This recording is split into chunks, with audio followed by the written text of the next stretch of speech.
But I want to thank all of you. This has been a real effort that's going to be successful in about 85 days to be able to continue to work on the things that are important to this city.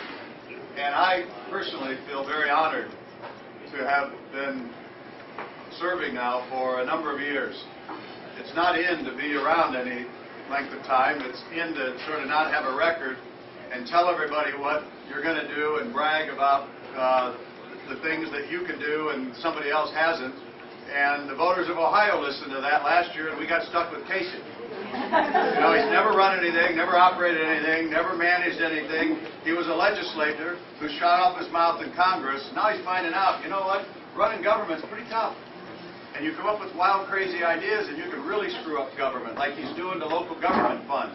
A long-standing commitment that our state leaders in 1934 and 35 committed to share if the local leaders help get a sales tax passed, and they're cutting that 25% this year and 50% next year. It goes right to our police and fire. And guess what? We're going to look like the bad guys when it's the first governor in 75 years to break that handshake deal that we had with the state.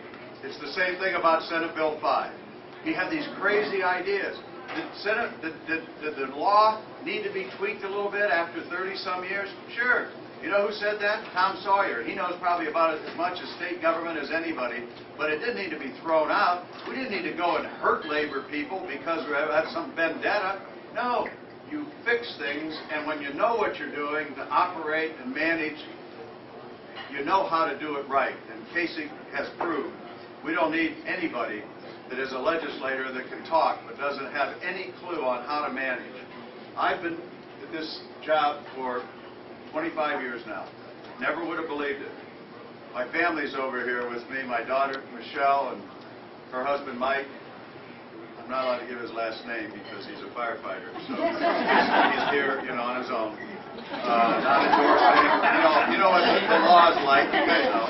My three grandchildren, Abigail and Allison and Adam, and as I think about when I was Adam's age, Abby's age, I never would have dreamed that I would be here representing this wonderful city and having the honor to serve.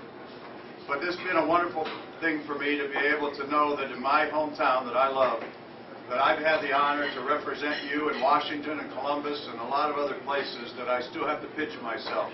When I'm in the White House, I never would imagine that a rubber worker's son would be there, being able to sit down next to the President of the United States and say, here's what I believe. Well, what I believe is that this is a great country and this is a great community, and we need people who know what they're doing to manage government, and yes, manage government like a business, but like a caring business, caring about the citizens, caring about people, but caring enough to do what's right, not just what is popular, not just what people think sometimes, but to challenge people to say, we can do better. We can provide new schools for our kids without raising our property taxes by using the city's income tax. That was my idea. We can do things with our neighbor to enter into joint economic development districts to be able to provide opportunities to keep our businesses here. And we did that. First one in the country. That was my idea. We can reach out across not just the country, but across the oceans to bring businesses here, because in 2009 there was $237 billion from foreign companies investing in the United States and hiring our people. And why should we let those jobs go to North Carolina and Tennessee, where they don't recognize unions, by the way?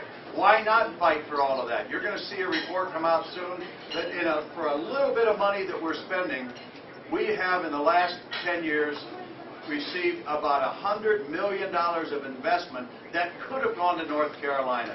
Why shouldn't we do that?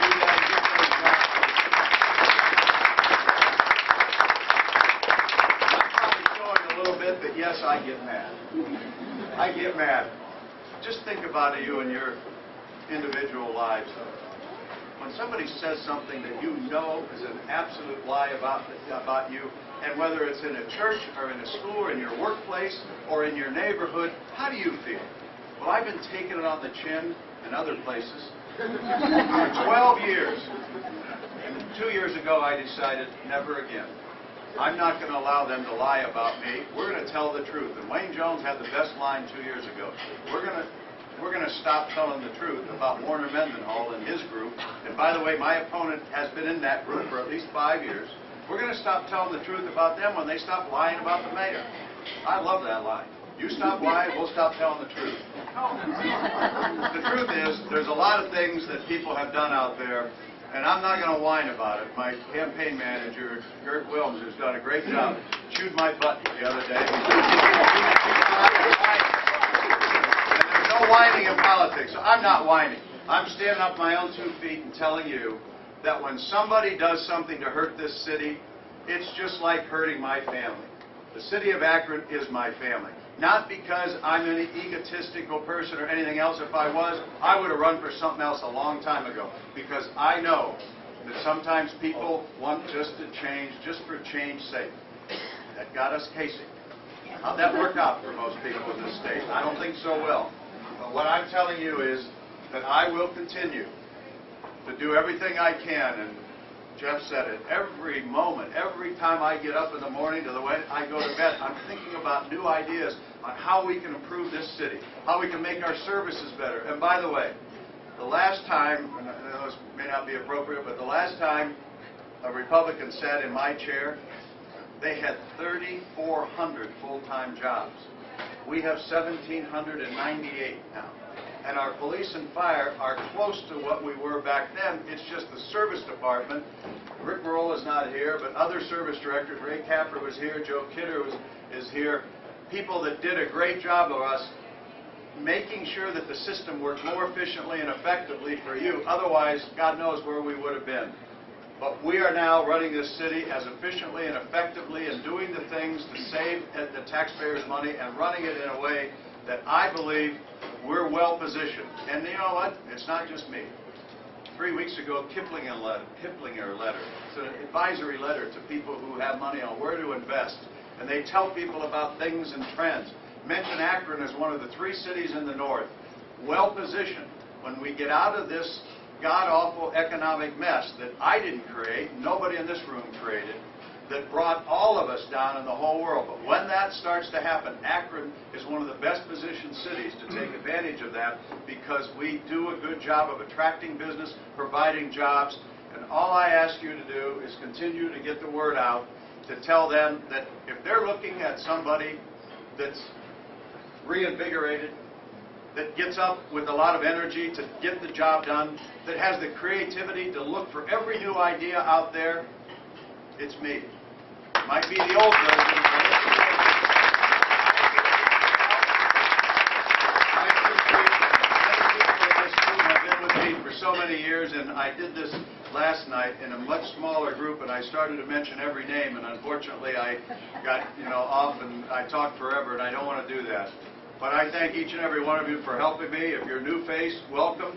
The folks who've been around, I don't want to say old faces, but the folks who've been around helping me, I really appreciate your continuing your support. This city is too great to hand over to somebody who really doesn't know what they're doing. We've made too much progress, and people have fought too hard and done too many good things to allow somebody to go out and tarnish our record and say that we're not being successful. So I ask you to continue to help me get the word out. I thank you very much for coming tonight. Help me make Akron a better place. Thank you again.